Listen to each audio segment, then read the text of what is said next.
exponer acá la opinión de Vale o mi opinión o la opinión de los que van a dar el tema, sino vamos a ir a la fuente primera, que es la Iglesia Católica, ¿no? Y desde nuestra fe, ¿cuál es la postura que nosotros como católicos practicantes debemos tener como para este tema, ¿no? Entonces, para esto, a las personas que hemos invitado para hacer este tema son unas personas súper preparadas, formadas en esto, y son dos sacerdotes que conocemos y queremos mucho, y que justamente como lo que queremos es ir a la fuente, que es nuestra iglesia, son los más indicados para podernos hablar de esto. Sí, bueno, y como les dice Majo, la intención de esto es poder escuchar, ¿no? Nosotros hemos planteado digamos, algunos puntos para poder conversar, pero la idea es que ustedes también puedan hacer las preguntas que quieran hacer por el chat. Nosotras vamos a ir leyéndolas, vamos a ir ordenándolas también. Y bueno, y también, sobre todo, hacer hincapié en esto, ¿no? En que nosotros, o sea, el tema sabemos que es súper amplio, pero nosotras en este momento nos vamos a centrar en justo lo que dice Majo, ¿no? ¿Qué es lo que nos dice la Iglesia a nosotros como católicos sobre este tema, ¿no? Y qué es lo que nosotros debemos tener en cuenta a la hora de hablar de este tema. Y bueno, les voy a presentar ya a los temistas, acá los voy a poner en Spotlight para que los vean. Son el padre Marco y el padre Daniel Torres Cox, por favor, aplausos, si pueden. ¡Bravo! Ana, y esos camaritas mandan emojis, todo para que los puedan ver. A ver. Y están. A ver, no los puedo poner. Ahí estamos, ya. Espérate. Bueno, mientras los voy a ir poniendo en destacados, pero padre, Marco, primero, a ver, por favor, preséntese, quién es, qué hace, de dónde es, por favor, para que lo conozcan. Sí, bueno, hola a todos, gracias, Vale, Majo, bueno, Voluntas Tuas, que hay todo un equipo detrás. Gracias por la invitación, bueno, difícil, pero vamos a hacer lo mejor que se pueda. Gracias a todos por su asistencia también. Bueno, soy el padre Marco Quillán, de Lima, Perú, sacerdote y religioso de Proclisa Santa, también director del Movimiento Avanzada Católica. Para quienes están en el Perú, creo que algunos lo conocen, los que están en Lima, Arequipa, Trujillo, Chiclayo y Piura también. Bueno, ¿qué más decir? Nada, gustoso de estar aquí y bueno, ya en alguna vez, pues creo que he estado en un par de podcasts, ¿no? ¿Vale? Contigo, El ¿no? Y repertorio Majo. ahí, el padre Marco. Así que ahora en este nuevo formato que bueno, va a resultar interesante porque hay más interacción. Así que nada, un gusto de estar con ustedes. Bienvenido, padre, bienvenido. Bueno, y el padre Daniel, por favor, preséntese también para que los chicos lo conozcan. Hola, ¿qué tal? Bueno, una alegría estar ahí con todos. Soy el padre Daniel Torres Cox, soy sacerdote de Fasta y también dirijo el equipo de Ama Fuerte. Aprovecho para hacer un cherry para los que no conocen Ama Fuerte, pueden entrar a amafuerte.com donde hablamos también de temas de sexualidad y demás. Y obviamente este es un tema, como decía Pablo, como decían todos, ¿no? Vale, Majo y el padre Marco, es un tema desafiante, pero es un tema también al que como católicos no podemos, o sea, tenemos que dar una respuesta y desde nuestra limitación vamos a tratar de dar una respuesta a las interrogantes que puedan surgir, tratando sí de enfocarnos en lo que dice la Iglesia respecto de este tema tan delicado y tan actual también. Ahí están los fans de Ama Fuerte en el chat, mandando el links y todo, así que el padre ahí tiene sus fans. Bueno, entonces sí, básicamente ellos son nuestros invitados. Estamos súper contentos de poder tenerlos acá porque sí creemos que, además de que tienen experiencia trabajando con jóvenes, que creemos que es los que estamos acá más o menos, definitivamente tener a dos sacerdotes para que hablen de lo que la iglesia dice, creemos que es lo ideal, ¿no? Entonces, bueno, vamos comenzando. Para plantear así el tema, esto va a ir fluyendo, pero pongamos o sea, lo primero sobre la mesa, ¿no? Nosotros, o sea, a ver, este tema, como dicen, está presente en todos lados. Creo que últimamente estamos todos escuchando del tema y hablando del tema permanentemente, sobre todo, bueno, en espacios ahora en redes sociales, ¿no? Pero algo que se dice mucho con esto de qué opinamos los católicos frente al tema de la homosexualidad, es primero dos grandes cosas, ¿no? Lo primero es que Dios es amor, y es un Dios que nos llama siempre a tender puentes y a no poner barreras y a acoger, a acoger a todos, y a amar a todos, ¿no? Entonces, como un Dios que es amor, o sea, en sustancia, que es lo primero, creo que todo el mundo sabe, puede poner algún tipo de límite, ¿no? O puede excluir a algunos, eso es lo que se piensa. Y también va de la mano con esta consigna que es de este movimiento LGBT, ¿no? Que es el Love Wins o Love is Love, ¿no? Que en verdad todos podemos amar libremente y que el amor no tiene pues ninguna norma, que nadie tiene que tener miedo de amar, ¿no? Eso es como lo primero que queríamos plantearles sobre la mesa para ver qué nos pueden decir al respecto. Bueno, quizá comienzo yo y el padre Daniel, bueno, luego complementará seguramente lo que voy a decir. Bueno, lo que has dicho, Vale, es totalmente cierto, ¿no? Dios es amor, ¿no? Él mismo lo dice, 1 Juan 4:8 y 4:16 también, eh, que Él ama a todos totalmente, ¿no? Que no hay que poner barreras al amor, no hay que poner barreras al amor, ¿no? Eh, que el amor triunfa también es cierto, lo vemos en la misma vida de Cristo, ¿no? Ahora, ¿Dios excluye a alguien de este amor? No, sino ahí comenzaría quizá con el problema que Dios no excluye, sino somos nosotros quienes nos excluimos, digamos, por el uso de la libertad, que excluirnos del amor de Dios, eso es el pecado casi, casi por definición, ¿no? Quisiera hacer un breve paréntesis a modo de introducción porque sé que es un tema que desata pasiones, lo he vivido en repetidas oportunidades, a veces de manera grata, a veces no tan grata. Entonces quería sí hacer un par de salvedades, ¿no? Acá no vamos a emitir ningún juicio respecto de una persona en concreto, ¿no? Sino es simplemente que es una realidad que hay que enfrentar con madurez, con objetividad, eh, sin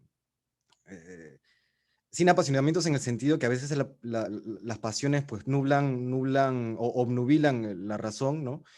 Eh, Eso por un lado. Y también hay que recordar algo que leí esta frase, creo que es de Lewis, o si no es de Lewis, es de otro filósofo católico, Peter Crift, ¿no? Un filósofo americano. Él decía, ni cerebro sin corazón, ¿no? Para los que son a veces como la postura dura de la iglesia, ¿no? Los que van con el hacha de la doctrina y ¡juac!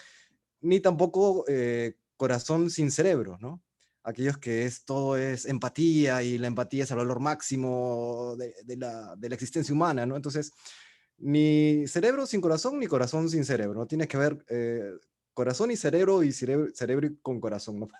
Así que esa va a ser, vamos a tratar de que sea la aproximación de los comentarios que vayamos a hacer, ¿no?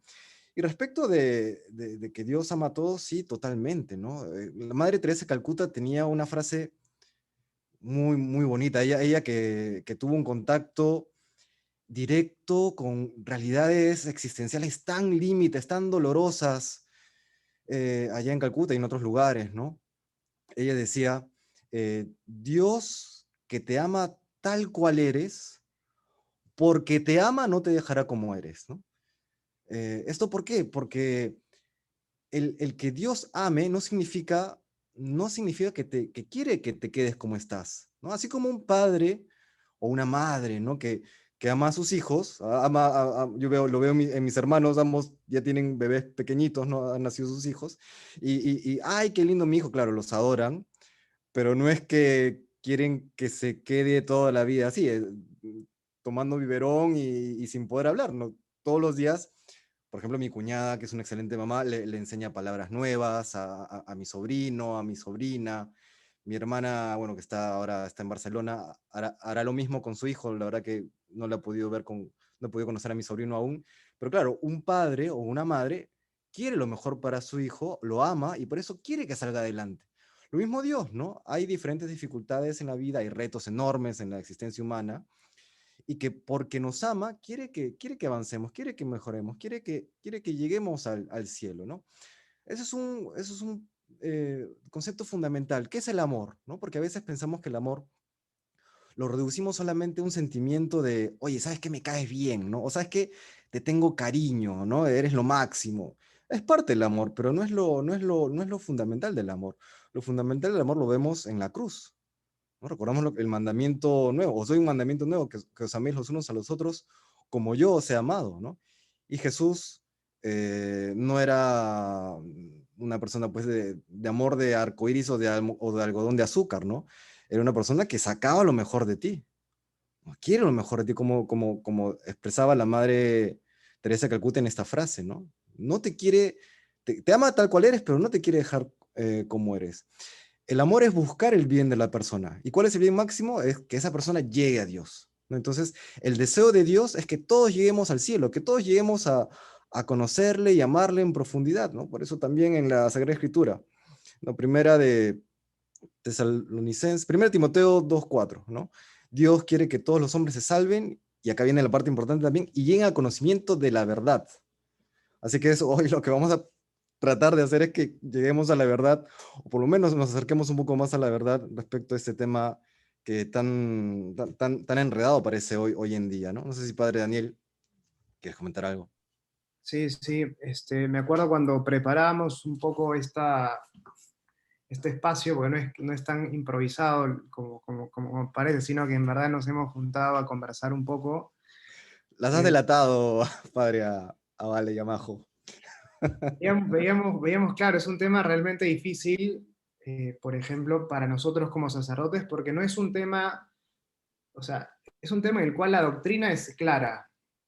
El gran tema es cómo presentar la verdad, mostrar la verdad con caridad, ¿no? Y tocar los casos concretos. Y eso en nuestra experiencia pastoral nos toca muy de cerca, porque mucha gente que experimenta atracción hacia personas del mismo sexo viene a confesarse o pide dirección espiritual. Entonces eso es algo que a nosotros como sacerdotes nos toca casi en carne propia, ¿no? Pero no solo a nosotros, sino todos ustedes, los que han venido a escuchar esta charla, no han venido solamente por una cuestión formativa de interés académico. O sea, ustedes han venido porque tienen un amigo, una amiga que experimenta atracción hacia el mismo sexo, tienen un hermano, una hermana, un primo, un pariente, tienen, no sé, son profesores y les toca hablar de esto a otras personas, o tal vez ustedes mismos. Algunos de ustedes experimentan atracción hacia personas del mismo sexo y dicen, ¿cómo puedo hacer para compatibilizar esto con mi fe? Entonces este es un tema, como decíamos, frente al cual hoy no podemos permanecer indiferentes, menos como católicos, ¿no? Menos en una iglesia que, como decía Marco, una iglesia en la cual hablamos de un Dios que realmente nos ama a todos, ¿no? Entonces es un tema fundamental. Y me gustaría centrarme en esta frase, ¿no? Es como estas frases, ¿no? Love is love, love wins, que hablan que hablan más, o sea, que tratan de poner en el centro el amor, ¿no? Y sobre esto me gustaría, bueno, reflexionar qué piensa la iglesia sobre este punto, ¿no? Y para empezar, la iglesia nos pide amar a todos. Y eso implica, y eso alcanza también a una persona que experimenta atracción hacia alguien del mismo sexo. Es decir, yo no puedo plantear que la iglesia me impide amar, por más que yo experimente atracción hacia alguien, como decíamos, del mismo sexo, porque la iglesia nos pide a todos amar. Y esto es fundamental. Cuando a Jesús le preguntan cuál es el mandamiento más importante, él responde con el único mandamiento: ama a Dios sobre todas las cosas y al prójimo como a ti mismo. No puedo desligar el amor de Dios del amor al prójimo. Y eso implica, para una persona que experimenta atracción hacia el mismo sexo, implica amar a las personas del sexo opuesto y amar también a las personas de su propio sexo. ¿Sí? Esto es muy importante también. E incluso puede ser tal vez que yo experimente una atracción particular por alguna persona en particular.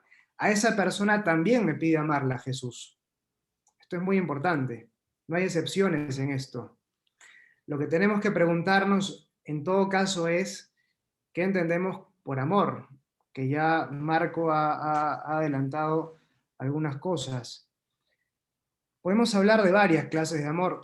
Para nosotros es difícil, claro, tratar de disgregar esa palabra, porque en otros idiomas lo que nosotros usamos o lo que nosotros sintetizamos como amor, esa palabra, hay otros idiomas que usan palabras diferentes. Por ejemplo, en griego puedes hablar de una filía, que es un amor más de amistad, un eros, de donde viene la palabra erotismo o erótico, un amor más de atracción.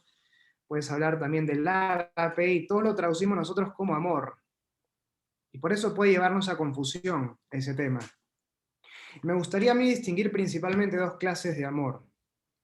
Un amor centrado en mí mismo y un amor centrado en la otra persona. ¿En qué sentido?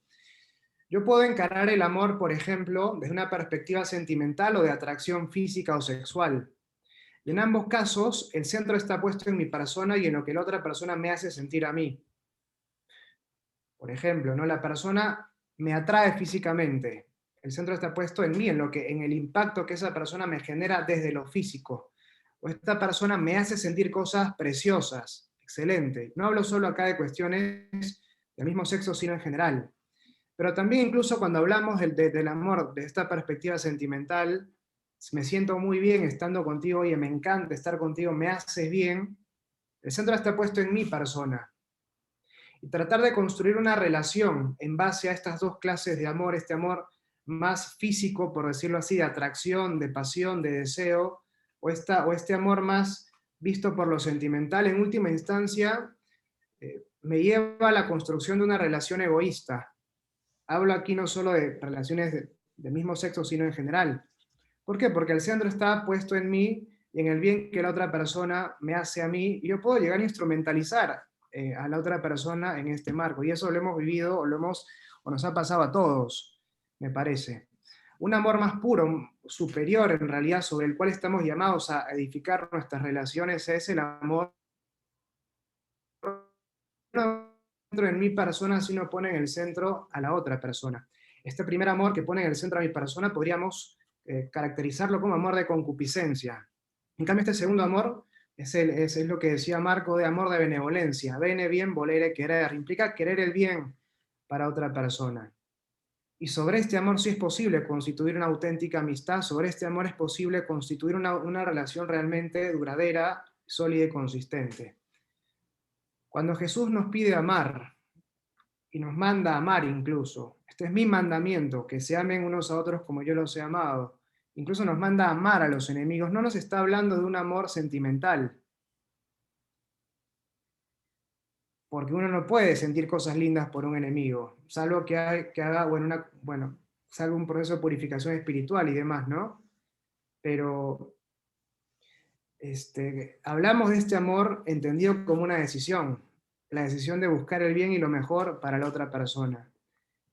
Y este es el amor al cual todos estamos llamados, este es el amor que nos plenifica, es un amor de entrega, de donación, de buscar el bien de la otra persona al punto de entregarme a ella. Y a este amor estamos llamados absolutamente todos. Y es el amor que nos plenifica absolutamente a todos. Yo puedo tratar de encontrar felicidad viviendo de relaciones que se ordenan a la búsqueda de mi propio placer. Voy a terminar vacío, en el fondo. Puedo también hacer que en mis relaciones domine la cuestión sentimental, en ambos casos concupiscencia, y eso me puede llevar a tener relaciones en las cuales prime una situación de dominio respecto de la otra persona, unas relaciones que son posesivas y terminan siendo tóxicas. No me hacen bien a mí ni a la otra persona. En cambio, cuando pongo en el centro el amor, puedo constituir el amor como decisión, puedo constituir una verdadera y una auténtica amistad con otras personas, y a eso estamos llamados todos. Personas que experimentan atracción hacia el mismo sexo y hacia el sexo diferente. Entonces, cuando decimos que la iglesia te impide amar, no, en realidad la iglesia te invita a amar, en el marco de la atracción hacia alguien del mismo sexo, pero con este amor que es el amor que realmente plenifica, el amor que implica una entrega de mi persona a la otra, el amor que implica una donación. Este es el amor que tanto, si uno experimenta atracción hacia el mismo sexo o no, este es el único amor que realmente es capaz de sobre el cual yo puedo establecer relaciones que sean auténticas, duraderas, sinceras. Y sí, en el caso, por ejemplo, de un matrimonio, este amor puede nutrirse de toda la dimensión de la sexualidad, y en este caso, a una persona que experimenta atracción hacia el mismo sexo, como a una persona, como a cualquier persona no casada, la exigencia será la misma.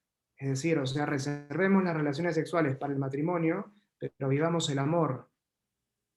¿Se entiende esto?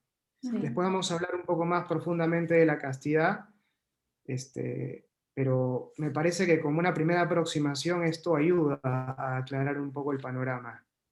Sí, totalmente. Creo que algo bien importante es este concepto de amor, ¿no? Que es una palabra que se usa mucho, mucho, mucho, pero que tiene... Que se ha desvirtuado Exacto, tanto. exacto. Sí, se ha perdido qué es el amor de verdad, ¿no? Al que nos llama Cristo. Sí, porque ha terminado siendo un concepto más sentimental que otra cosa, ¿no? Claro, Santo Tomás decía que el amor es el acto de procurar el bien del prójimo, ¿no? Suena así súper súper académico quizá, pero uno lo analiza y es verdad, ¿no? Cuando yo digo, oye, te amo o amo a alguien, ¿no? O sea, yo quiero tu bien máximo, tu bien absoluto, y para eso yo estoy dispuesto a, no sé, dar mi brazo, dar lo que tenga que dar para que tú seas feliz, ¿no? Para que tú llegues al bien, ¿no? Y retomo nuevamente la noción de que eh, decirle a alguien te amo y decirle busco tu bien, el bien máximo es Dios, ¿no?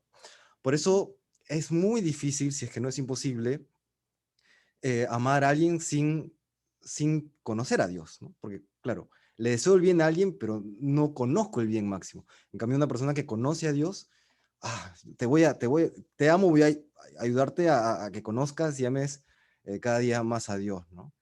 Y de hecho, lo que decía el padre Daniel también, complementando o refraseando, mejor dicho, lo que él decía, la vida cristiana es ese largo o corto camino, dependiendo del caso, en que aprendemos a amar de verdad, ¿no? A amar a- con toda nuestra complejidad interna, que todos somos complejos, ¿no? Somos un misterio para nosotros mismos. El Padre Pío creo que lo decía así, ¿no? Por eso, bueno, un documento del Vaticano II decía que el misterio del ser humano se esclarece a la luz del misterio del Verbo encarnado, ¿no? A la luz de Cristo. Es así, es Cristo quien nos ayuda también a comprendernos mejor. Por eso a veces uno dice, no entiendo por qué he obrado así, por qué he hecho esta cosa, por qué he hecho tal cosa, ¿no? A veces eh, somos un misterio para nosotros, y por eso es tan importante luego la revelación de Cristo, porque nos enseña quiénes somos nosotros y nos enseña a amar de verdad. Nos muestra qué es el amor verdadero, y al mismo tiempo nos muestra qué no es el amor verdadero, ¿no? Para que estemos también, pues, eh, precavidos, ¿no? Y sobre eso también, esto que decías, creo que me parece fundamental, porque muchas veces nosotros disociamos el amor, o sea, mejor dicho, asociamos el amor a un sentimiento favorable, un sentimiento agradable, lindo, hermoso, qué sé yo, pero el máximo acto de amor de Cristo por nosotros es la cruz, que implica un sacrificio. Entonces es muy importante también incorporar en esta noción de amor de búsqueda del bien de la otra persona, que a veces esa búsqueda del bien del otro me va a llevar a mí a hacer sacrificios y hacer cosas que no me gusten y cosas que me cuesten también, pero siempre reconociendo que lo hago en orden a un bien mucho más grande. Claro, en ¿Ya? esa línea, por ejemplo, creo que también es comprensible o se entiende cuando por amor a alguien uno toma distancia de ese alguien, ¿no? Una persona casada, o digamos, en mi caso, ¿no? Sacerdote. Veo que de pronto una chica pues comienza a ver atracción mutua, ¿no? Entonces, por amor a esa persona, más bien tengo que tomar distancia porque no quiero arruinar ni su mundo afectivo ni mi vocación, ¿no? Entonces también uno entiende que hay ocasiones en que por amor a la otra persona tengo que tomar distancia, ¿no? No porque no la ame, sino todo lo contrario, porque amo a esa persona, debo también saber tomar distancia, bueno, que es parte de este saber amar de verdad, que podría entenderse como un amar de manera ordenada.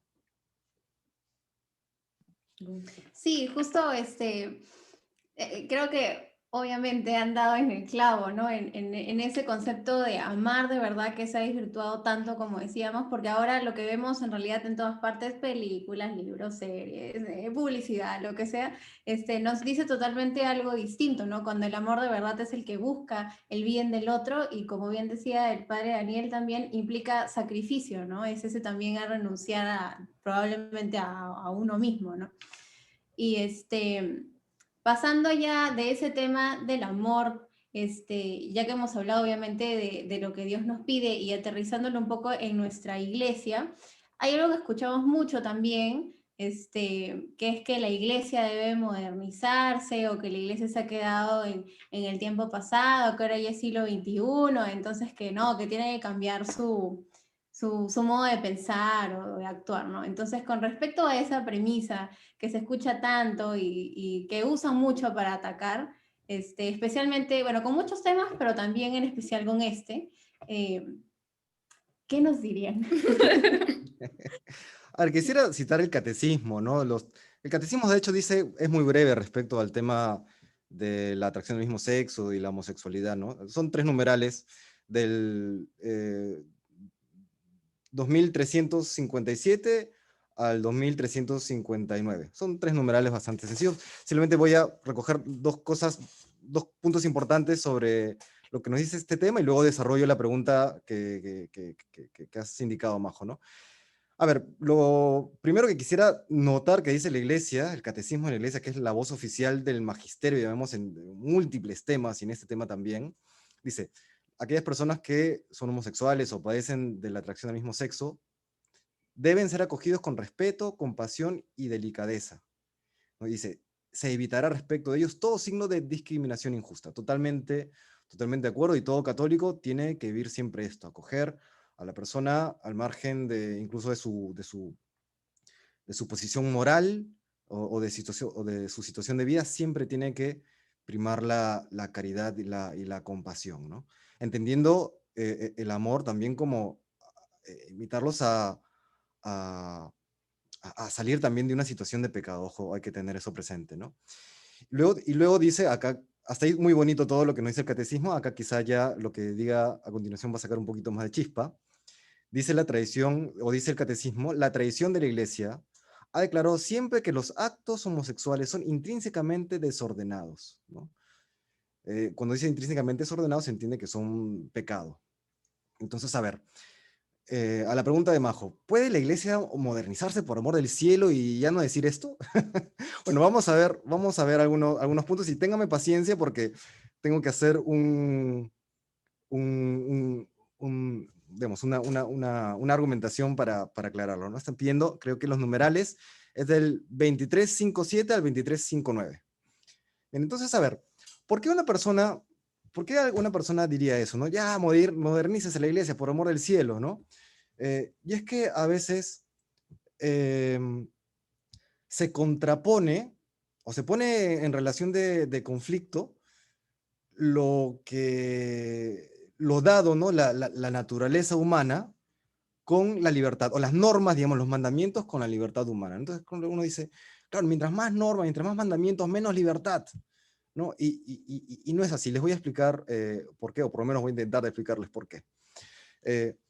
Cuando nos damos cuenta de nuestro entorno, de lo que nos rodea, vemos un orden natural, ¿no? Hay un orden natural, por ejemplo, en las estrellas, en el mundo, en el mundo natural, en las plantas, en las leyes físicas, a quienes les gusta la física, ¿no? Las 4 leyes que dominan, o las 4 fuerzas que dominan el universo entero. Hay un orden, hay una regularidad, ¿no? En esa regularidad aplica tanto a temas físicos como también a seres vivos, los animales, por ejemplo, cuando un gatito o una gatita tiene crías, todos son gatitos, no nace por ahí un loro, ¿no? O un elefante, ¿no? Claro, porque hay una regularidad en el orden natural, ¿no? Cuando digo regularidad en un orden natural es porque es algo querido por Dios, es algo que Dios ha normado, ¿no? Dios da un orden a la naturaleza y dentro de ese orden natural hay un desarrollo. uno se desarrolle de acuerdo a ese orden natural. Y fíjense, aunque para quien piensa que la libertad es el valor máximo, puede parecer restrictivo y hasta frustrante, yo diría que más bien ese orden natural, en ese orden natural encontramos la belleza, ¿no? La belleza de lo creado. Déjenme poner un ejemplo quizá muy no sé, muy trivial. Imagínense a quienes les gusta el fútbol o algún deporte, pongan el deporte que quieran, ¿no? Imagínense el fútbol que no haya un reglamento, ¿no? Que la gente pueda patear o pueda agarrarla con la mano o pueda, no sé, lo que sea, que no hay el offside o el fuera de juego, no hay límites digamos, no hay saque de banda, no hay reglas, simplemente es caótico, ¿no? Simplemente tienes que meter la pelota en el arco. Eh, Primero que sería caótico y luego que le estás quitando absolutamente la belleza al juego, ¿no? Messi no sería Messi, Messi sería cualquier cosa, ¿no? Probablemente Shaquille O'Neal sería un jugador de fútbol más importante por su tamaño en ese contexto, ¿no? Digamos, el punto es, son el orden del fútbol lo que le da la belleza al fútbol, ¿no? Y lo que permite un desarrollo enorme, como vemos el día de hoy. Pues es lo mismo con todo orden natural, ¿no? Es el orden y el desarrollo de ese orden lo que hace florecer la belleza de lo creado, la belleza incluyendo del ser humano, ¿no? Demos un paso más.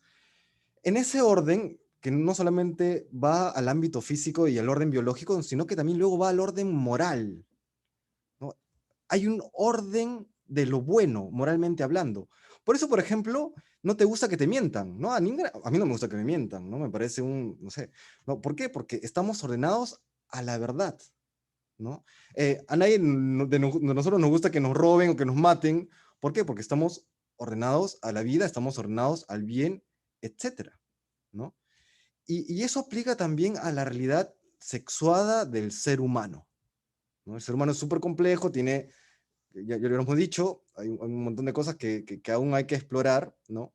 Hay un montón de cosas que hay que descubrir a nivel psicológico, afectivo, neurológico, etcétera.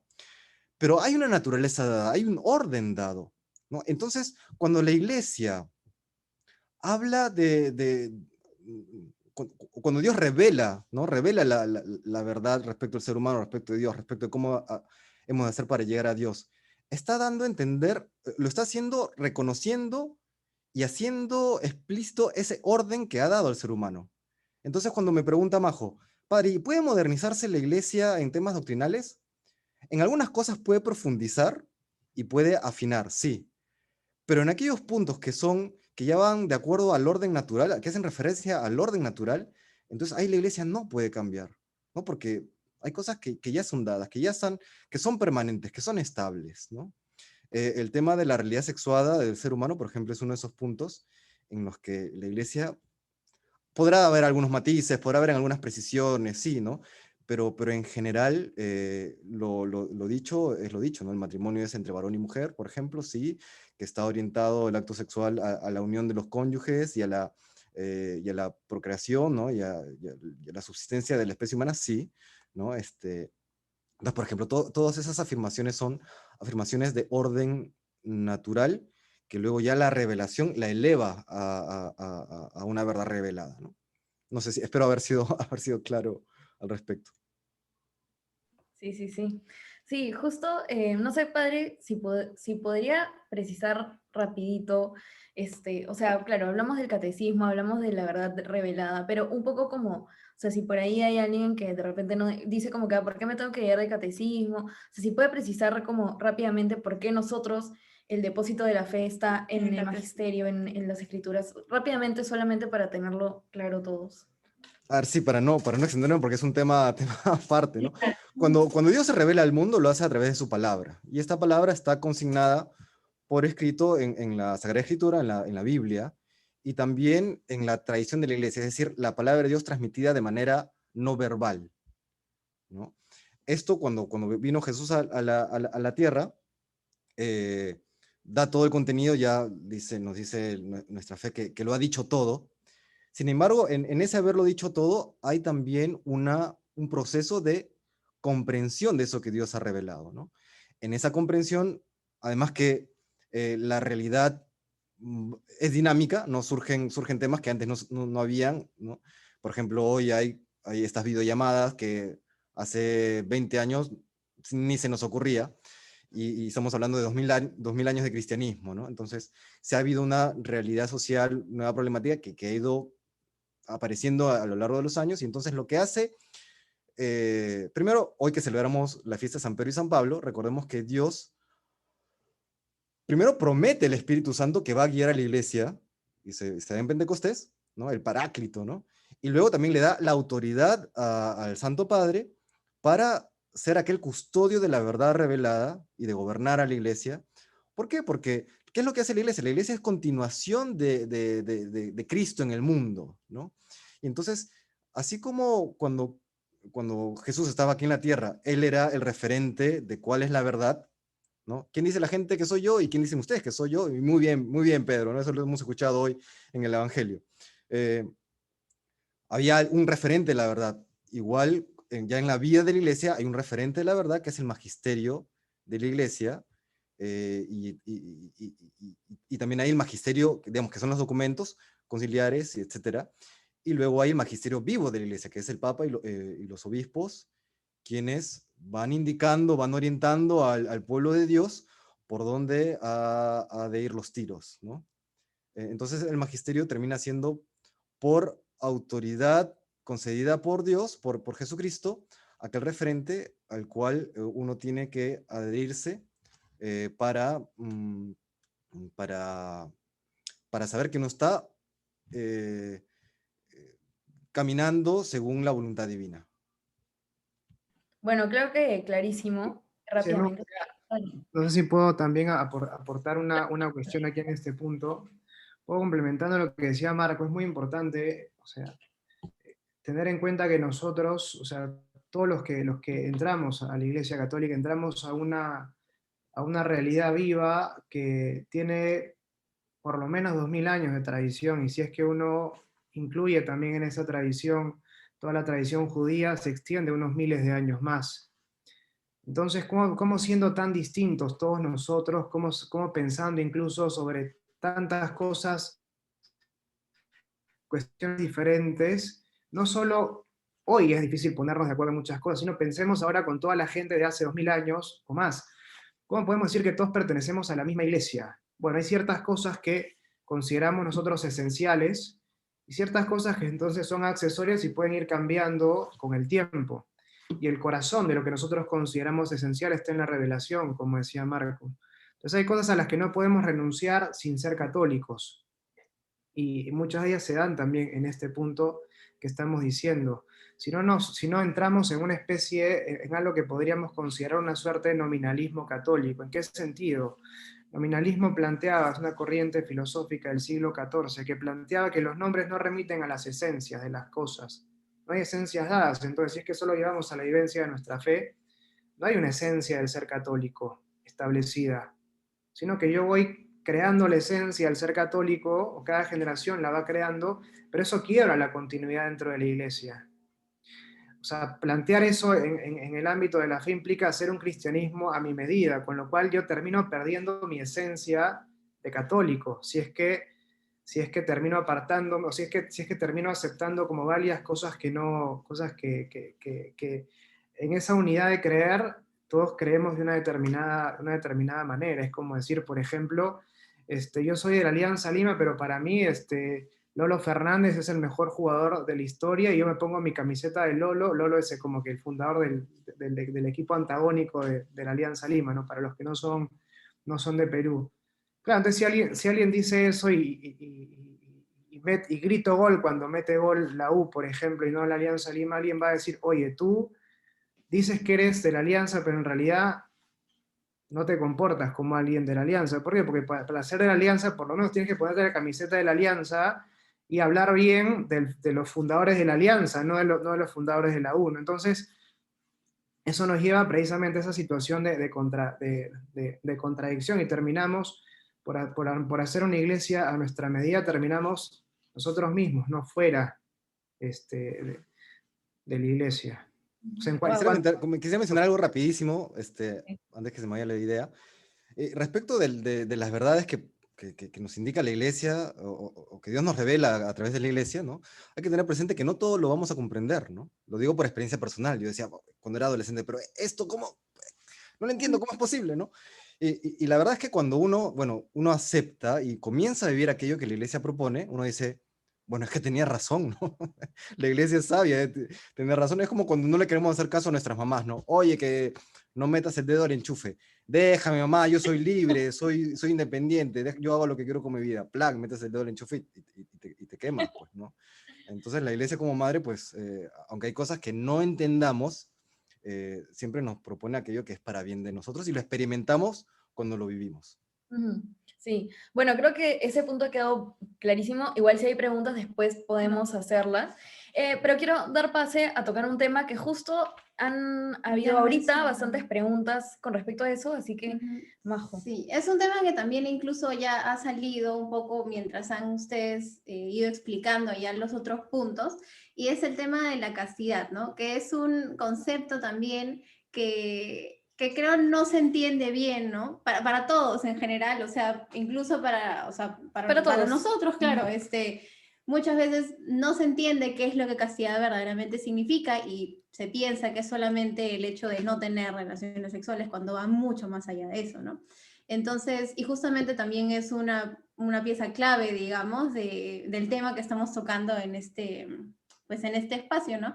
Entonces queríamos dar pie a hablar de eso, ¿no? A cómo juega la castidad, vamos a decir, en este tema de la homosexualidad y en general de todo, ¿no? O sea, cómo hay que verla y ¿Qué qué es lo que se implica, nos ¿no? pide? Ajá. Ujú.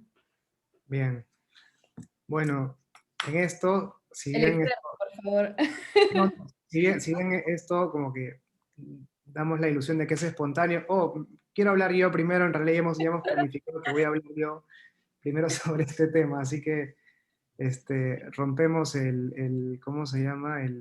Bueno, ese molde, ¿no? Bueno, qué sé yo.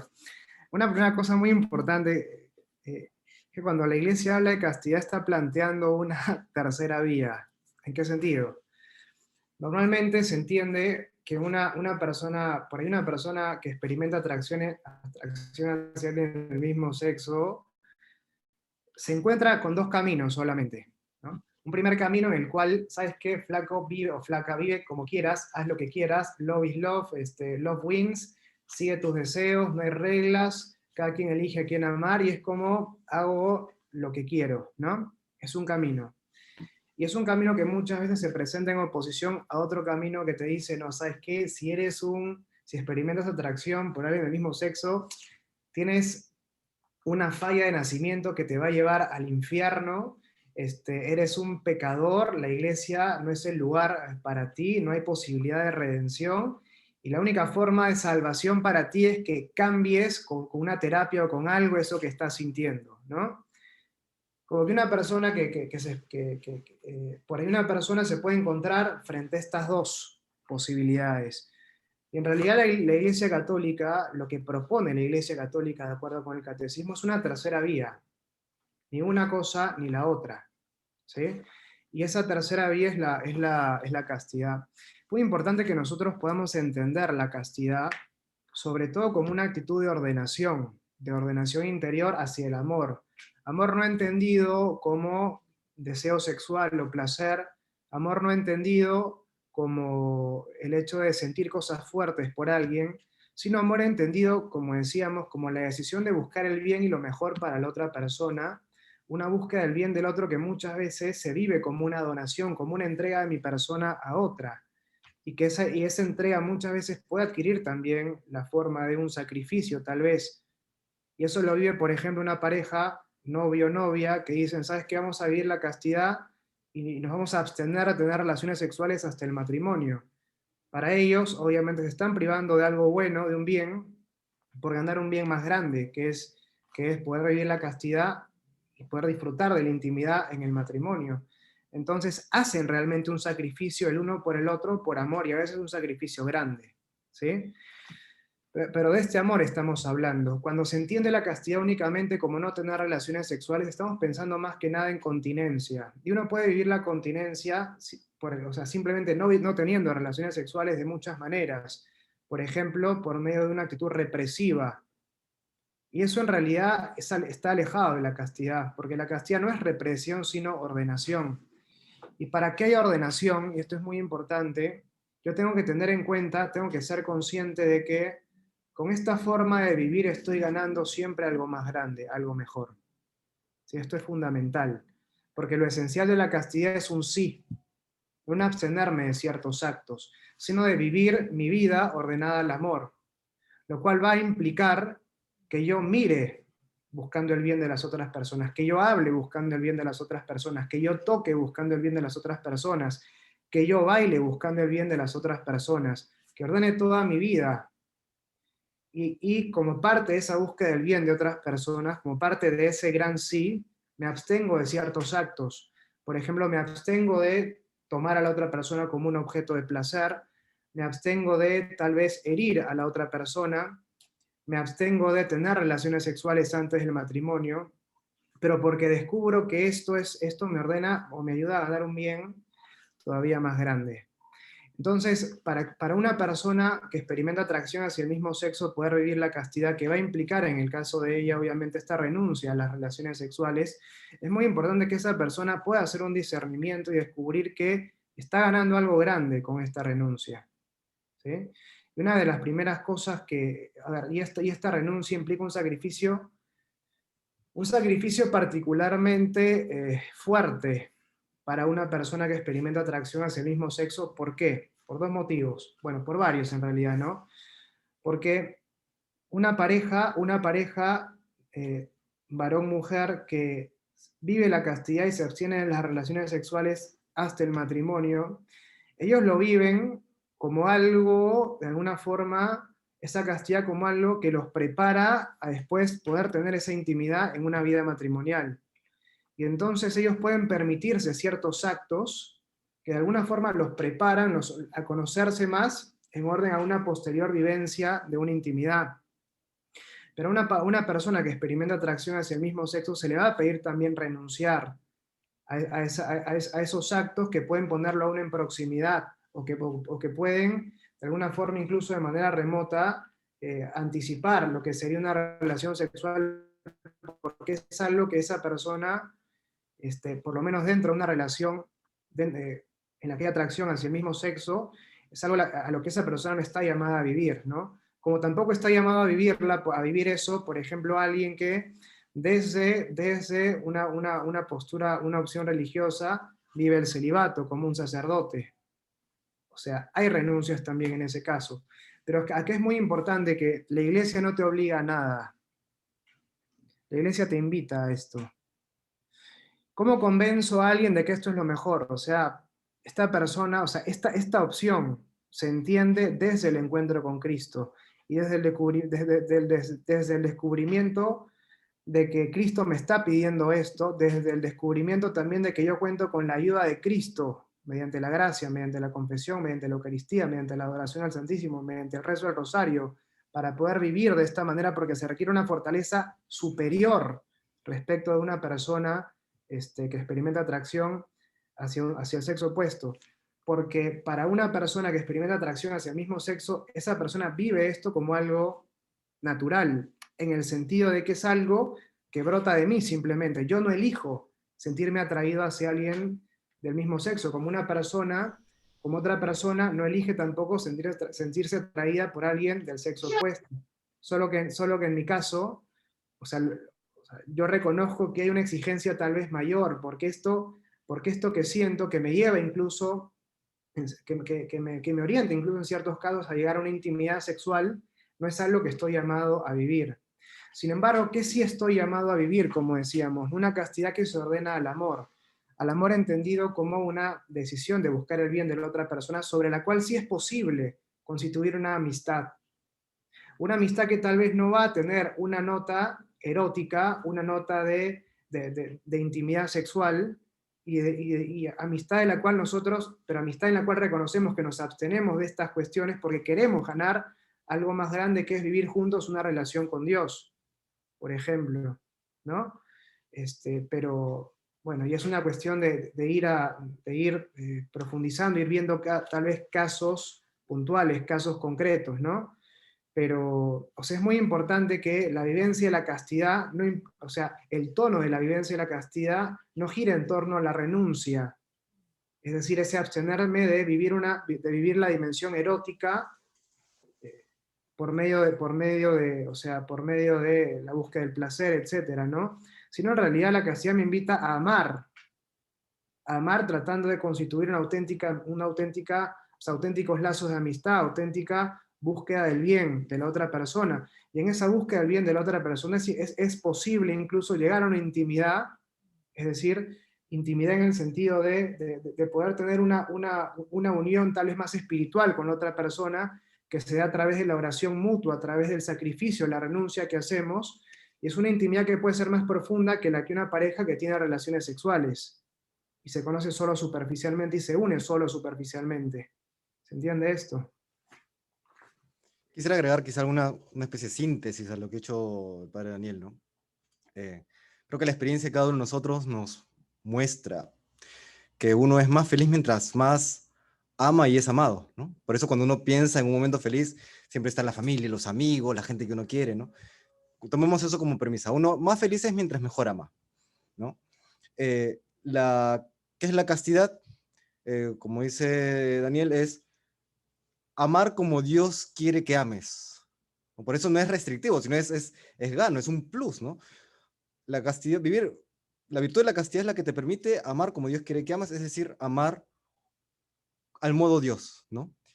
Y si ser feliz, y si uno es más feliz mientras más y mejor ama, entonces vivir la castidad es amar al modo Dios y podríamos decir que es ser feliz al modo Dios, ¿no? Entonces, claro, si lo planteamos en esos términos, la castidad te permite ser feliz al modo Dios, wow, claro, quién no va a querer serlo, ¿no? Por supuesto, esto no significa que sea fácil y no requiere, y que además implica sacrificio, como también lo vimos al inicio de la reunión. Y es por eso también que, como pusieron ahí en el chat, por lo que he visto, requiere los sacramentos, requiere la oración, requiere el ayuno, la abnegación, etcétera, etcétera. Necesitamos de la gracia para poder vivir de esta manera, ¿no? Por eso también, si me permites, voy a quizás salir un poco del tema, pero está vinculado o salirme de la pregunta, pero está vinculado al tema. Hace algunos años tuve la oportunidad de conocer a Elena Lorenzo, quizás el nombre les resulte familiar a algunos. Elena Lorenzo es una coach, ¿no? Que se dedica a trabajar con personas que se lo piden, ¿no? Que le piden a ver el tema de la atracción hacia el mismo sexo, ¿no? Y ella en toda su enorme experiencia, recemos por ella, por cierto, porque ella, siendo políticamente incorrecta en España, le hacen la vida imposible. Ella es española. Y en su amplia experiencia, conversando y acompañando a personas que tienen atracción hacia el mismo sexo, ella dice que esto se da debido, antes que por problemas de corte sexual, ¿no? A problemas de tipo afectivo-emocionales. Y ella indica que conforme la persona también va madurando en su afectividad, comienza en muchos aspectos a ordenar también su atracción hacia el mismo sexo, ¿no? Ella tiene esta frase que me pareció muy reveladora. Ella dice que finalmente el AMS, ¿no? Como se le dice, es la búsqueda de afecto. Las causas son múltiples, luego las puedo mencionar si es que lo desean, lo que decía Elena Lorenzo. Y ella dice que finalmente es la búsqueda de la autoposesión, ¿no? Es de afianzarme yo como persona, como ser humano, poseyendo a otro, ¿no? Es como, veo en el otro aquello que me falta a mí, ¿no? Y que cuando uno logra esa maduración afectivo-emocional, ese orden, ¿no? Al final también termina ordenándose la atracción hacia el mismo sexo. En este libro conocido, quizá algunos, bueno, es bastante conocido, Atrapado en el cuerpo equivocado, ¿no? De Pablo Muñoz Iturrieta. Él menciona, por ejemplo, cómo del el total de adolescentes que tienen atracción a no heterosexuales en la adolescencia, luego cuando llegan a la edad adulta, solamente persisten en esta atracción hacia el mismo sexo o al sexo opuesto, en fin, perdón, o atracción no heterosexual, solamente entre el 1 y el 9%. Es decir, que terminada la adolescencia, entre el 91% y el 99% supera la atracción del mismo sexo, porque se entiende que la etapa de la adolescencia ha habido... es turbulento, todos hemos sido adolescentes, y que alguno no lo es de los presentes, y todos sabemos que ser adolescente es súper complicado, dependiendo unos más que otros, ¿no? Para mí los 15 años fueron realmente terribles, súper, súper terribles, tanto así que ya casi los he olvidado, no mentira, no, tampoco es que esté traumado, pero sí son épocas difíciles, pues, ¿no? Son épocas difíciles, sí. Entonces, la maduración afectivo-emocional ayuda muchísimo a también a ordenar la atracción al mismo sexo.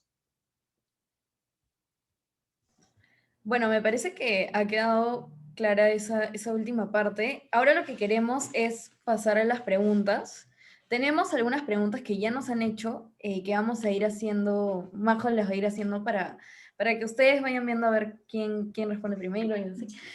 Y mientras eso, de repente los que están por aquí, que tienen alguna pregunta, vayan dejándolas en el chat. Las que están poniendo, las estamos apuntando para poder hacerlas ordenadamente, pero hay si tienen algunas que alguna también pregunta... ya están hechas, que se Ajá. relacionan con lo que han preguntado, entonces también por Sí, ahí. padre. Sí. Hay una pregunta que por ahí ¿cómo se llama? Se vincula un poco con lo que estamos hablando. Antes de que ustedes planteen las preguntas que ya han preparado, que son espontáneas, pero no son espontáneas en realidad. O sea, ¿cómo se le plantea esto a una persona que no experimenta, o sea, a una persona que no es creyente? Es muy difícil en realidad. En realidad o sea, entender esto desde la fe por el sacrificio que implica es muy difícil. Y muchas personas que se acercan a la fe lo hacen después de haber tocado fondo. O sea, se dan cuenta que viviendo de esta forma, o sea, descubrieron que habían dos caminos solamente, esto que decíamos antes, ¿no? ¿Te vas al infierno? Ah, no, entonces esto no es para mí, yo voy a vivir como quiera, dejando rienda suelta a mis deseos, y es viviendo de esta manera donde uno se da cuenta que esto realmente no me llena, esto realmente no va a satisfacerme, no va a llenarme como persona, bueno, sí, pues no esto. Y es esa experiencia de tocar a fondo lo que le hace a una persona poder acercarse a Dios. Lo que nos toca, sí, como católicos, desde la fe, es que esta persona que tal vez por ahí no ha tocado, o sea, que no ha tocado fondo, no experimente un rechazo por parte de la iglesia, que el rechazo por parte de la iglesia no es el sacerdote o el obispo, o sea, todo bautizado es miembro de la iglesia, miembro del cuerpo místico de Cristo, miembro vivo del cuerpo de Cristo. Entonces, o sea, si una persona sabe que yo soy católico, la actitud que yo tenga hacia ella es la actitud que esta persona va a identificar como la actitud de la iglesia. Y aquí es muy importante tener en cuenta que en gran parte toda la movida LGTB crece, genera adhesión porque se presentan como víctimas, en el sentido de que o sea, hay una victimización real, pero tal vez a veces se exagera en orden a generar una mayor adhesión. Y para que haya víctimas, tiene que haber victimarios. Y a veces nosotros, como católicos, caemos en el juego de convertirnos en esos victimarios. Y por eso hay un prejuicio grande respecto del tema de la homosexualidad en ambientes o en personas que pueden experimentar atracción hacia el mismo sexo. Y ese prejuicio cae cuando yo conozco a alguien que es católico y me tiende una mano, no me juzga, me habla del amor a Dios, porque es importante que yo pueda ver a toda persona o sea, configurada por la nota esencial de ser hijo de Dios. Lo esencial del otro no es si experimenta atracción por hombres o por mujeres, lo esencial es que es un hijo de Dios. Y eso le da un inmenso valor. Después, si experimenta atracción hacia una persona del mismo sexo o del sexo opuesto, es una cuestión secundaria respecto a esta cuestión esencial que es ser hijo de Dios. Y mi mirada tiene que estar puesta en esto. Esto me parece muy importante, y es en atención a esa dignidad inmensa de hijo de Dios, que esa persona merece recibir el mensaje del Padre del cual esa persona es hija. Tiene que experimentar que el padre le abre las puertas y le va a plantear un camino exigente, sí, pero es un camino que la va a llevar a una plenitud, ¿sí? Porque en esto la gracia, bueno, es una cuestión para profundizar más, lo dejo mejor ahí para no acaparar el micrófono. Sí, bueno, un poco para redondear, antes de pasar a las preguntas, creo que este espacio se ha dado bastante, o sea, por más de que no ha sido espontáneo, como ya lo reveló el padre Daniel mil veces, creo que sí es un espacio importante para poder conversar bien, ¿no? De este tema que a veces, o sea, solamente con el título, como ya se prenden como cosas y dices, ah, pero no sé qué, y te molestas o no. Entonces, creo que este espacio se ha dado bien para poder conversar de este tema, que como dice el padre Daniel, es bastante delicado y creo que como católicos tenemos que dejar de tenerle miedo a hablar de estos temas, pero hablar con la verdad, ¿no? Pero con caridad, como ya habíamos dicho, ¿no? Entonces, bueno, la primera pregunta que nos llegó, que también se repetió acá en el chat bastantes veces, es, ¿cuál es la causa principal por la que una persona se hace homosexual? Esa es la primera pregunta. No sé quién.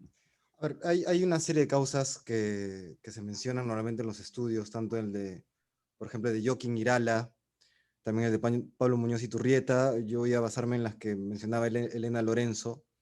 Ella dice 8, voy a nombrarlas rápidamente y luego hago un comentario, ¿no? Primero hay un tema de fábrica, que no, para esto, ninguna de estas es absolutamente determinante. No, ninguna es absolutamente determinante. Son simplemente con causas que pueden llevar a, pero no es que tengo esto, entonces me lleva a, ¿no? Como dicen ahí no hay nada absolutamente concluyente. Lo que se sabe es que es multicausal. Es por eso que requiere mucha investigación y mucha comprensión también y mucha apertura de mente en estos temas. Bueno, las 8 causas que menciona Elena Lorenzo son las siguientes. El temperamento hipersensible, una persona hipersensible pues tiene una mayor predisposición a. Luego, aquellas vivencias tempranas, dice hasta los 3 años que, por ejemplo, implican abuso o una desvinculación con los padres de familia, abuso psicológico o físico, marcan a la persona. Luego, una débil vinculación con el padre, que a partir del año y medio son absolutamente fundamentales. Una excesiva vinculación con la madre, en el caso de los varones, o un rechazo de la madre en el caso de las mujeres. Un entorno familiar convulso o dividido, una imagen de uno mismo negativa, una falta de autoestima. Luego también las relaciones sociales que afectan la conducta y la afectividad de uno. Y por último, aquellas que han sido víctimas de abuso sexual, ¿no? Este último punto, Pablo Muñoz Iturrieta hace énfasis en su libro, mencionando que, por ejemplo, en el caso creo que de las lesbianas, o aquellas que se autodenominan lesbianas, tienen casi un 70% de ellas han padecido abuso sexual, y en el caso de los que se autodenominan gays, tienen casi un 60%, ¿no? Entonces, digamos, nuevamente, no es que, fui abusado sexualmente, entonces pasa esto, no, sino que, como digo, es multifactorial y en todo caso puede empujar a esto, ¿no? Por eso es importante, y acá doy un paso más, seguramente está en la pregunta, pero me adelanto, ¿cómo se atienden estas heridas? Entonces hay 3 puntos importantes que obviamente no voy a agotar el tema, pero son 3 puntos importantes. Primero es el saber reconocer y aceptar las heridas afectivas, ¿no? A veces pensamos que reconocer las heridas afectivas es como símbolo de debilidad, quizás más en los varones, ¿no? Pero no, si es que las heridas no se sanan, nos vamos a desangrar, ¿no? Si yo tengo una herida, no sé, pues en el abdomen, digo, no, yo soy fuerte, no estoy sangrando, bueno, te vas a morir, hermano, ¿no? Igual es en el mundo afectivo, hay que normalizar, hay que reconocer, aceptar las heridas afectivas, ¿no? Segundo punto importante es el tener un espacio seguro, un espacio donde las personas no se sientan juzgadas por sus, no sé, por sus expresiones, en fin, porque ese espacio seguro ayuda a sanar, ¿no? Y lo tercero es importante la formación en la afectividad, que ahí seguramente el padre Daniel con su blog Ama Fuerte pues podrá ser una gran luz para todos los católicos, ¿no? Entonces, esas son las tres maneras a grandes rasgos que nos ayudan también a acompañar y a ayudar a ordenar ese convulso mundo interior que pueden tener las personas que tienen atracción hacia el mismo sexo. Sobre esta cuestión también de la ordenación, es muy importante que o sea, esta propuesta de la vivencia de la castidad implica, o sea, no implica tratar de, o sea, no implica, por ejemplo, no buscar una terapia para cambiar mi polaridad sexual, ni mucho menos, sino vista desde la fe. Puede ser que esta atracción por alguien del mismo sexo pueda ser vista como una cruz, por ejemplo. Y una cruz, si bien pesa, es aquello que me ayuda a alcanzar la santidad finalmente. Todos tenemos nuestras cruces, todos tenemos cosas a las que tenemos que renunciar, todos tenemos en nuestra vida espiritual cosas que vivimos como cruces. Esa cruz es mi instrumento de santificación, el medio del cual Dios se sirve para acercarme más a Él y para poder llegar a tener una vida plena junto a Él. Entonces es muy importante ver también, o sea, si uno ve el tema desde una perspectiva espiritual, esta herida puede ser también vista como una cruz y como la ocasión para experimentar la poderosa misericordia de Dios en mi vida, ¿no? Un Dios que no abandona a ninguno de sus hijos. Como toda cruz va a ser exigente el camino que tengo que caminar junto a ella, pero es un camino en el cual realmente puedo encontrarme a Cristo, como pasa con testimonios de gente que se acerca realmente a Él, ¿no? Quizá en este punto quisiera mencionar un documental que está en YouTube, ¿no? Que es muy bueno, muy ilustrativo, iluminador. La tercera vía de la Iglesia Católica, lo pueden encontrar. Si alguien lo encuentra en YouTube y lo pone en el chat, pues genial, dura cerca de 1 hora, 50 minutos creo, pero es muy, muy, muy ilustrativo, ¿no? Y lo segundo que también podría mencionar es que en mi acompañamiento pastoral también a personas que padecen de atracción al mismo sexo, tanto varones como mujeres. Claro, son personas que quieren ser santas, que quieren llegar al cielo, que quieren amar a Dios y amar al prójimo, ¿no? Realmente uno ve ahí cómo cuando comienzan a vivir la castidad y vivir de manera ordenada su mundo interior, que tienen caídas, que tienen luchas, eso no lo quito, eh, es una realidad, pero también ellos dicen, caramba, qué libre me siento al vivir como Dios me lo pide, ¿no? Hay una realmente paz y una gran libertad cuando uno vive según la voluntad de Dios, ¿no? Hay un par de puntos más que no he mencionado respecto a las causas, no lo he mencionado porque no son causas, pero a veces se piensa, por ejemplo, que la condición de homosexual es innato, ¿no? Acá la evidencia científica no lo respalda, no existe ni un gen gay, esto ha habido estudios, en el libro de Pablo Muñoz y Turrieta se menciona. No existe tampoco diferencia cerebral o neurológica entre personas heterosexuales u homosexuales, es el mismo cerebro. Claro, los varones tenemos un tipo de cerebro, las mujeres tienen otro tipo de cerebro. Eso es cierto, hay diferencias entre sexos, pero no entre preferencia sexual, ¿no? Ni tampoco interviene algunos le llaman la epigenética, es decir, ya el desarrollo, aquellas mutaciones menores que se dan a lo largo de la vida de un ser humano, ¿no? Esa es la epigenética. Tampoco se explica la homosexualidad a partir de la epigenética, ¿no? Es decir, desde el punto de vista hormonal y neurológico y genético, no se han encontrado causas que puedan explicar la orientación, la atracción hacia el mismo sexo. Ya, muchas gracias a los dos. Pasamos a la siguiente pregunta. Esas son preguntas que nos han dejado en la página cuando anunciamos el momentum, entonces vamos por ahí. Otra pregunta es, ¿por qué se condenan los homosexuales si no dañan a nadie externo? ¿Para Daniel o yo me El lo que quiera. Para Daniel. Intento dar una respuesta, ¿no? Es muy importante, o sea, la iglesia no condena a los homosexuales. La Iglesia siempre descubre como algo que, digamos, aquello que condena es el pecado. Y es muy importante que nosotros entremos en la noción de pecado. O sea, ¿qué es el pecado? Es la aversión a Dios y conversión a las criaturas. Es decir, decirle que sí a algo que a su vez implica decirle que no a Dios.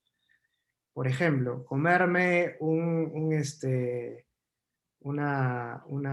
bife de chorizo en Viernes Santo es pecado. ¿Por qué? Porque le estoy diciendo que sí a algo, pedazo de carne tremendo, pero ese sí implica decirle que no a Dios. O sea, en el caso de la abstinencia, que estoy llamado a guardar en Viernes Santo, ¿no? Pero aquí lo importante, que Santo Tomás cuando habla del pecado, él plantea el pecado como algo antinatural, es decir, algo que siempre daña al ser humano. Y si acaso ofende a Dios, es porque daña al ser humano. Esto es muy importante del pecado. Ofende a Dios porque daña al ser humano. Entonces algo que me haga bien en cuanto persona, en cuanto ser humano, no puede ser pecado. Por el contrario, si acaso me hace daño en cuanto ser humano, eso es pecado. Los 10 mandamientos en realidad son una enumeración de cosas que, ok, están prohibidas o se me manda hacer. ¿Por qué? Porque el hacerlas o no hacerlas me afecta, me daña, me perjudica. No matarás, qué mala la iglesia, qué malo que es Dios que me impide matar. Pero si mato, no solo le hago daño a otra persona, sino que me hago daño a mí mismo. En esto Platón decía, es peor cometer un mal que padecerlo. ¿Por qué? Porque cuando padezco un mal, el mal queda en el exterior, pero cuando lo cometo, el mal me corrompe interiormente, porque daña mi corazón. Y entonces en todo pecado, siempre, siempre, pero siempre me hago daño a mí mismo. Y a veces también daño a otras personas. Es muy importante llevar eso al ámbito de la homosexualidad y ver, o sea, en la intimidad entre personas con atracción hacia el mismo sexo, así como en la intimidad también entre personas que, o sea, de sexo opuesto, fuera del matrimonio, hay un daño que nos hacemos entre nosotros y hacia las otras personas. No se equiparan estos dos actos porque entre personas de sexos diferentes hay la posibilidad de, o sea, de alguna forma se sigue de alguna forma, no de manera plena, pero hay un mayor seguimiento, si se quiere, de un orden natural, por decirlo así, ¿no?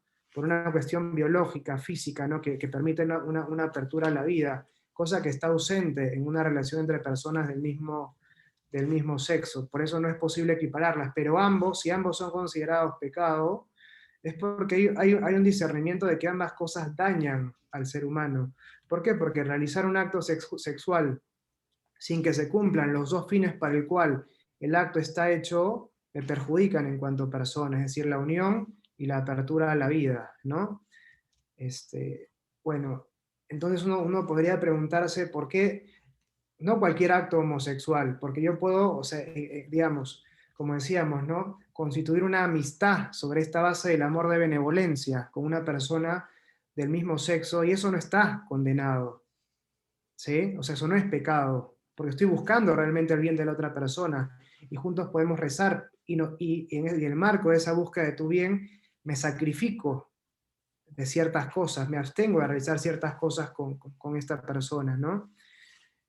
Pero el tono de esto es una amistad, ¿no? Cosa que no se da, bueno, creo que se entiende un poco la idea, ¿no? Lo dejo acá, en el marco de una relación sexual en el que no se cumple alguno de los dos fines, ya sea una relación heterosexual en el cual sea una atracción hacia el mismo sexo, hay un daño que se hace a la propia persona, lo cual tiene que ser discernido por parte de las personas que realizan ese acto. Es decir, no se trata solamente de decir, está mal, sino que la persona que quiere vivir la castidad debe asumir como una cuestión de conciencia, que esto realmente no me hace bien y tengo que descubrir, vivir, encontrar las razones por las cuales yo descubro que esto no es lo mejor para mí. Si es que no llego a esa comprensión, va a ser muy difícil que pueda vivir yo la castidad, ¿no? Y a veces lo que ayuda a eso, que yo no lo entiendo plenamente, como decía al principio Marco, a veces no entendemos plenamente lo que nos pide la iglesia, incluso hoy en este mundo hipersexualizado, es difícil entender para una pareja de varón-mujer, entender por qué la iglesia me pide vivir la castidad hasta el matrimonio. Bueno, tal vez no lo entiendo plenamente, pero reconozco que hay una gran verdad que me da la iglesia. Entonces confío en la iglesia y trato de caminar, acercándome a esta comprensión, confiando en la iglesia. Bueno, el mismo camino se le pide también a una pareja que experimenta atracción hacia el mismo sexo, a una persona que experimenta atracción hacia el mismo sexo. Quizá para complementar lo que dice el padre Daniel, ¿no? Respecto de cómo una persona, ya ahora voy a hablar de aquella persona que asume el estilo de vida homosexual, ¿no?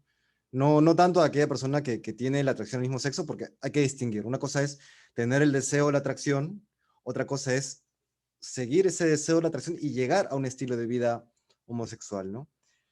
Tanto en los libros, por ejemplo, de Joaquín Irala, como de Pablo Muñoz Iturrieta, como también una revista científica, que esto no tiene nada de católico, es una revista científica que analiza el estilo de vida homosexual de New Atlantis, si es que alguno quiere buscarlo en internet, menciona, por ejemplo, aunque va a sonar un poco duro lo que voy a decir, pero es que es verdad según las investigaciones, dice que aquellos que tienen un estilo de vida homosexual, transgénero, etcétera, estadísticamente tienen mayores intentos de suicidio o por lo menos deseos de suicidio, y esto no se puede atribuir, por ejemplo, a una sociedad conservadora, porque este es un estudio que se ha hecho a nivel transversal entre países, es decir, tanto en países que podríamos llamar progresistas o liberales, como los países nórdicos, por ejemplo, Suecia, Noruega, Dinamarca, como también en países como el nuestro, que en el caso de los peruanos, que es más conservador, ¿no?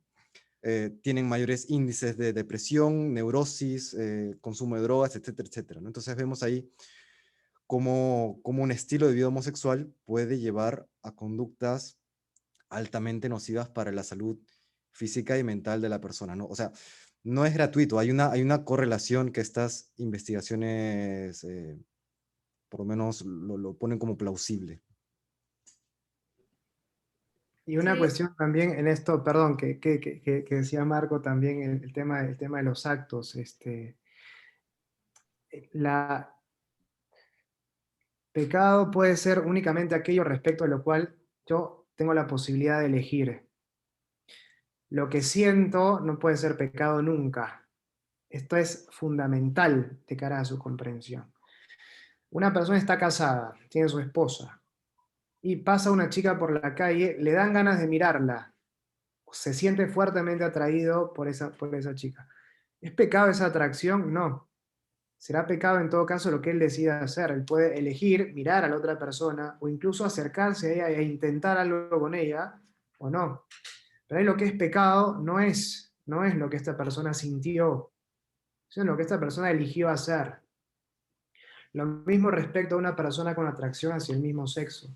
Un fuerte impulso sexual de poseer a la otra persona o una fuerte atracción emocional hacia otra persona es pecado, no.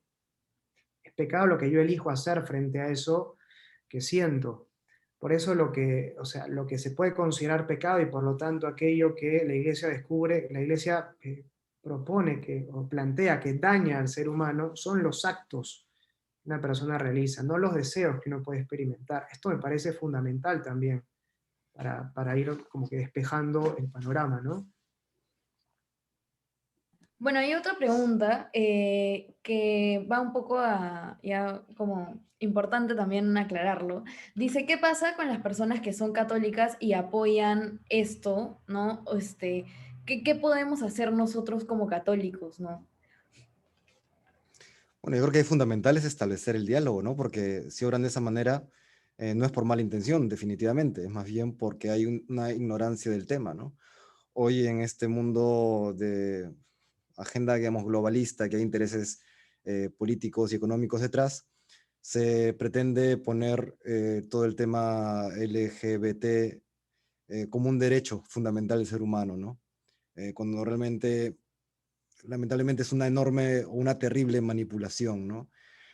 Entonces hay muchas personas que con buena intención han terminando creyendo que esto es un tema de derechos, es como negarles pues a amar, ¿no? Cuando nadie les niega a amar, sino lo que se les invita es a que amen correctamente, ¿no? Como hemos visto en el desarrollo del tema. Entonces, yo diría eso, hay que establecer diálogo, hay que conversar de este tema sin tabúes. Hay que saber dialogar porque a veces optamos por la visión, me cierro a ti, pro no sé qué, entonces, claro, hay ruptura total, ¿no? Se rompe la iglesia, se rompe la sociedad, entonces no hay diálogo y nos comenzamos a tirar piedras por encima del muro.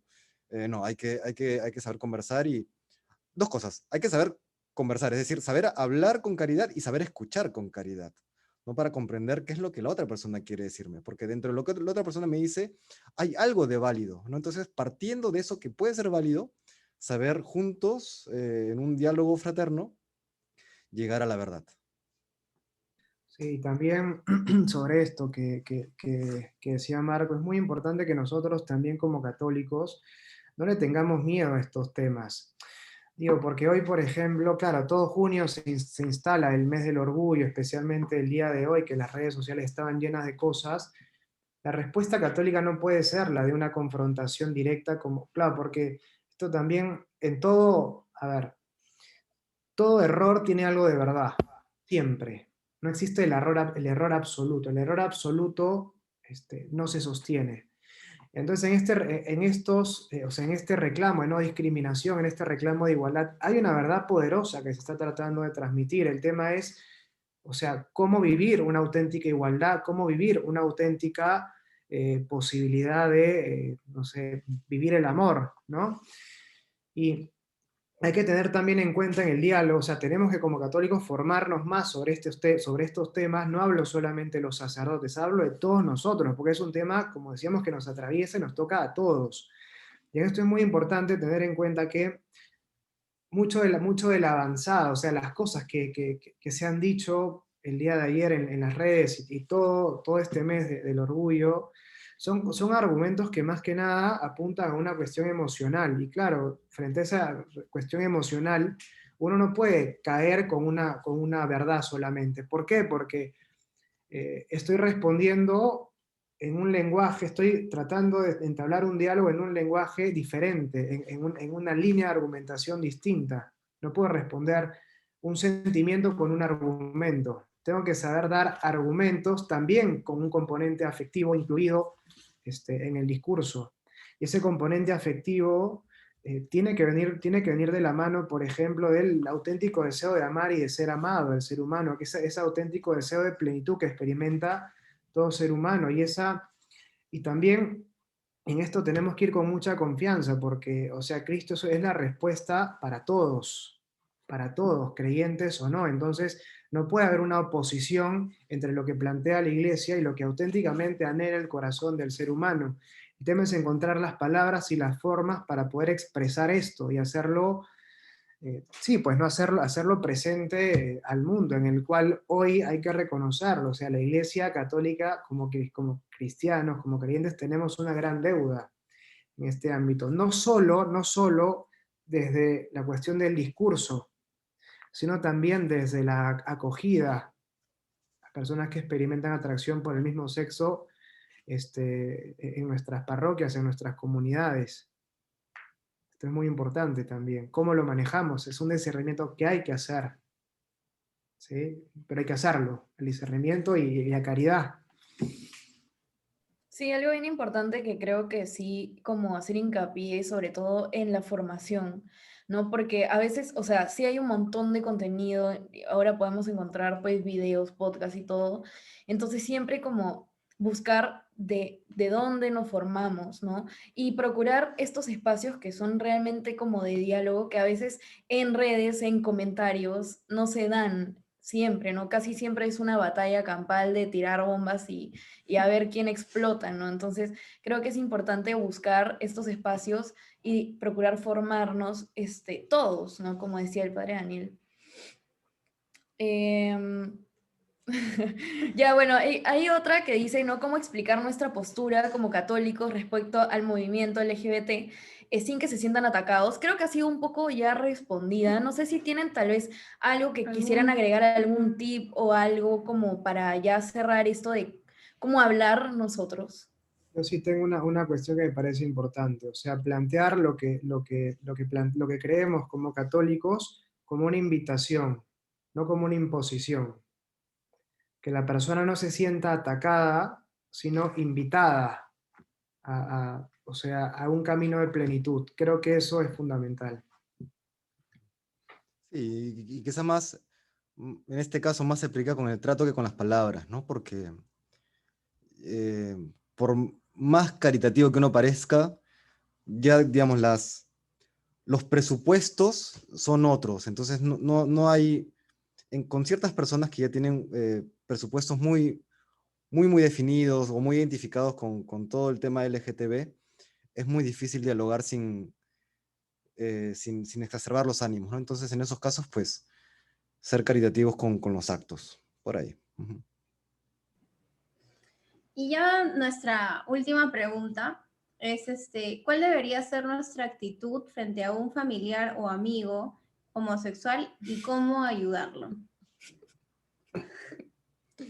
Bueno, creo que aplica aquellas recomendaciones que di hace un momento, ¿no? Primero, eh, claro, hay casos y casos, cada uno tendrá que adaptarlo a la realidad de la persona a la que quiere acompañar y ayudar, ¿no?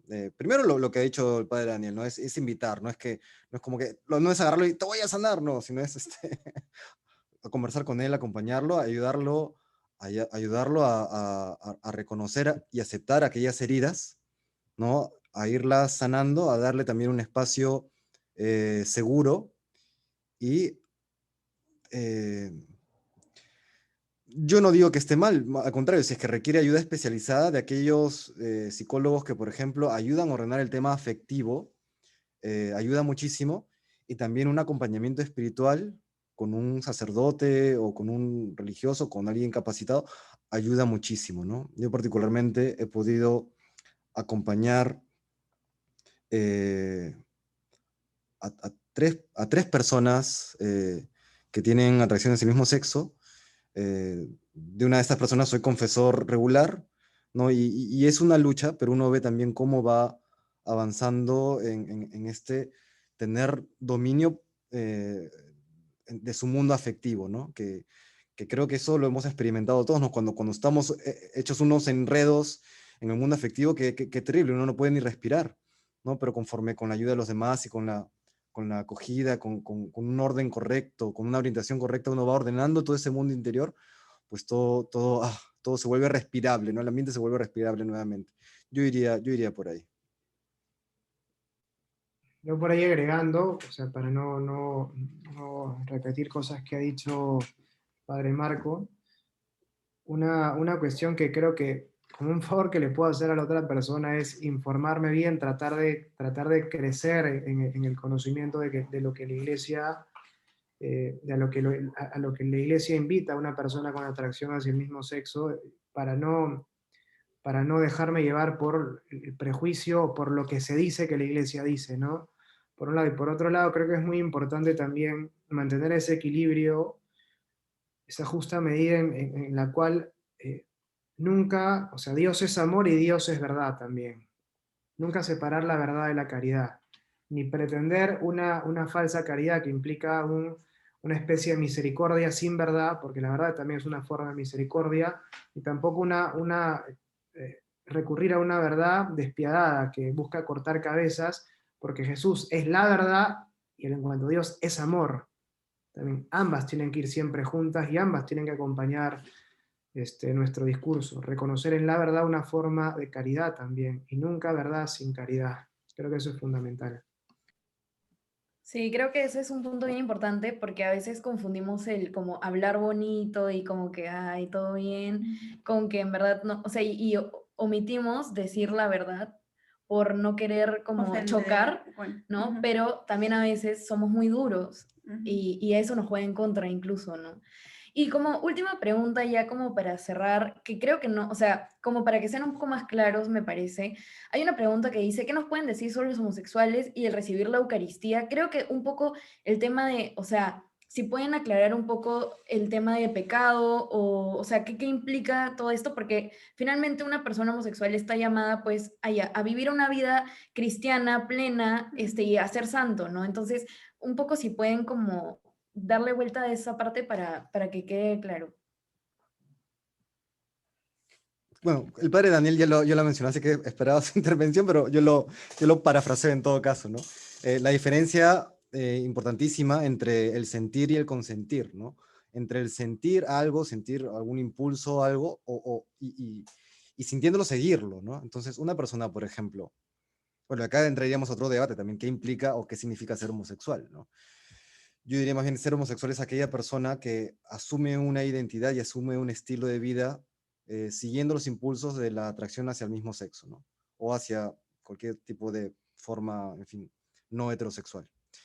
Una persona eh, que sintiendo atracción hacia la otra persona, pero que no los consiente, que lucha siempre por tener el corazón puro, por vivir la castidad, ¿no? Al margen de lo que sienta, por supuesto que puede tener una vida de gracia, por supuesto que puede acercarse a la confesión. Es más, ayuda mucho a acercarse a la confesión, ayuda a la comunión frecuente, ¿no? Otra cosa es una persona que, asumiendo el estilo de vida homosexual, pretende compatibilizar la vida cristiana con un estilo de vida homosexual, alegando que tenemos un Dios que es misericordioso y que todo nos perdona, ¿no? Ahí sí recordemos a Jesús y la mujer adúltera, ¿no? Nadie te juzga, nadie, Señor. Yo tampoco te juzgo, anda en paz y en adelante no quieras más pecar, ¿no? Siempre hay el llamado a la conversión, ¿no? O el tercer misterio de los misterios luminosos, que todos dicen, sí, el anuncio del reino de los cielos, pero falta la otra parte, es el anuncio del reino de los cielos y el llamado a la conversión. Entonces, creo que bastante claro, digamos, espero haber sido claro, siguiendo las palabras del padre Daniel para no abundar. No, sí, sí, creo que está bastante claro.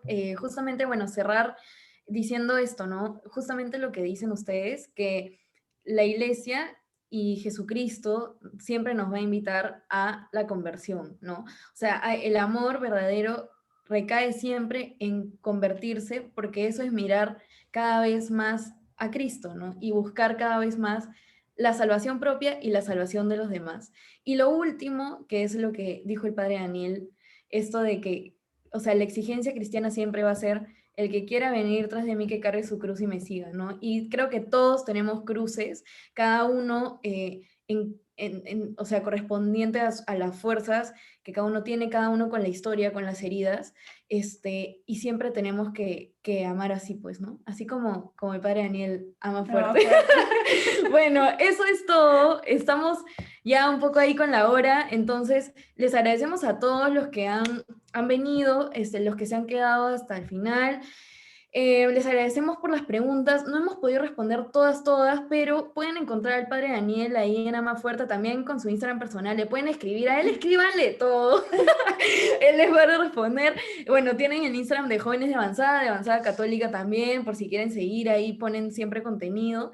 Y bueno, agradecerles a ustedes dos sacerdotes santos que han venido a auxiliarnos este tema, que sí es complicado, teníamos un poco de miedo, creo que todos, pero gracias a Dios se ha dado pues una conversación muy bonita, muy en paz, y creo que, o sea, todos hemos aprendido cosas y la idea es que esta conversación no quede acá, sino que lo podamos aplicar de ahora en adelante, ¿no? En nuestro apostolado, en nuestro día a día y pues en lo que nos toque, ¿no? Así que agradecerles y nada, ojalá que podamos reunirnos pronto a hablar de otros temas que han quedado por ahí pendientes también.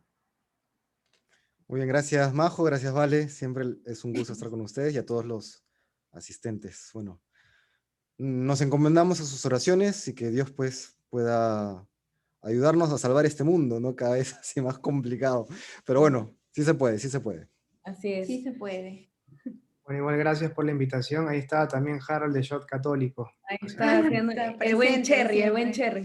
Vayan a escuchar el podcast del padre Daniel con Shot del comunismo. Ahí está el último, calientito, para que lo escuchen. Así que, bueno, eso, muchas gracias a todos y nos vemos en el próximo. Adiós, muchas Dios los gracias. bendiga. Cuídense.